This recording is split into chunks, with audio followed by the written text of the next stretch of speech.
Mister Naik, আমি doctor Suryakanta পাওয়ার, Saint George hospital থেকে এসেছি। ধন্যবাদ এমন সুন্দর এবং আলোকিত বক্তব্যের জন্য। কোরআন ঈশ্বরের বাণী এই বিষয়ের উপর আপনি বলেছেন যে কোরআন আল্লাহর বাণী।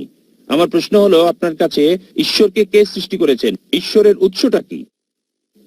ভাই খুব সুন্দর প্রশ্ন করলেন যে যদি কোরআন ঈশ্বরের বাণী হয় তাহলে ঈশ্বরের স্রষ্টা কে। খুব ভালো প্রশ্ন। যদি আপনাকে জিজ্ঞেস করি যে আপনার বন্ধু জন একটা সন্তান জন্ম দিয়েছে, আপনি কি বলতে পারবেন সন্তানটা ছেলে না মেয়ে? আপনার বন্ধু জন হাসপাতালে একটা সন্তান জন্ম দিয়েছে, সন্তানটা ছেলে নাকি মেয়ে বলতে পারবেন? অনুমান করে বলেন। না, ছেলে না মেয়ে বলতে পারছি না। সরি, অনুমান করতে পারছি না। চেষ্টা করেন, 50% হলো বলেন। হ্যাঁ, 50 ভাগ, অর্ধেক সম্ভাবনা। ঠিক আছে, বলেন। ছেলে। ছেলে। ভাই পুরুষ কি সন্তান জন্ম দিতে পারে? না, এখন এটা ছেলে না মেয়ে? নামটা মেয়ে নাম হতে হবে। আমি আপনাকে বলছি আপনার বন্ধু জন।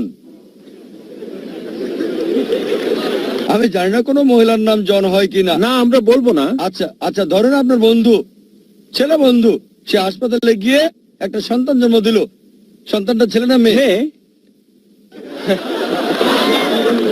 পুরুষ কি সন্তান জন্ম দিতে পারে?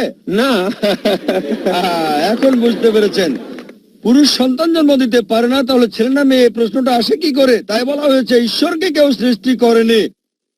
আপনার প্রশ্ন কে ঈশ্বরকে সৃষ্টি করেছে, আমার প্রশ্নের মতো যে পুরুষটা সন্তান জন্ম দিয়েছে হাসপাতালে সেটা ছেলে নাকি মেয়ে, প্রশ্নটাই অযৌক্তিক। কারণ আমরা জানি যে পুরুষ সন্তান প্রসব করে না, তাহলে ছেলে না মেয়ে প্রশ্ন আসে কি করে? তাই বলা হয়েছে ঈশ্বরকে কেউ সৃষ্টি করেনি। প্রত্যেক সৃষ্টির একজন স্রষ্টা থাকে, ঈশ্বরের কোনো স্রষ্টা নেই। তাই নাস্তিকের সাথে তর্কের সময় কখনোই বলি না যে সবকিছুরই স্রষ্টা আছে, আমি বলি প্রত্যেক সৃষ্টির স্রষ্টা আছে, ঈশ্বর কোন সৃষ্টি নয়। বলা হয়েছে যখনই আমি বলবো ঈশ্বরের স্রষ্টাকে, আর সে ঈশ্বর নয়। তার সংজ্ঞা হচ্ছে আল্লাহর কোন স্রষ্টা নেই। আশা করি উত্তরটা পেয়েছেন। ঠিক আছে, ধন্যবাদ।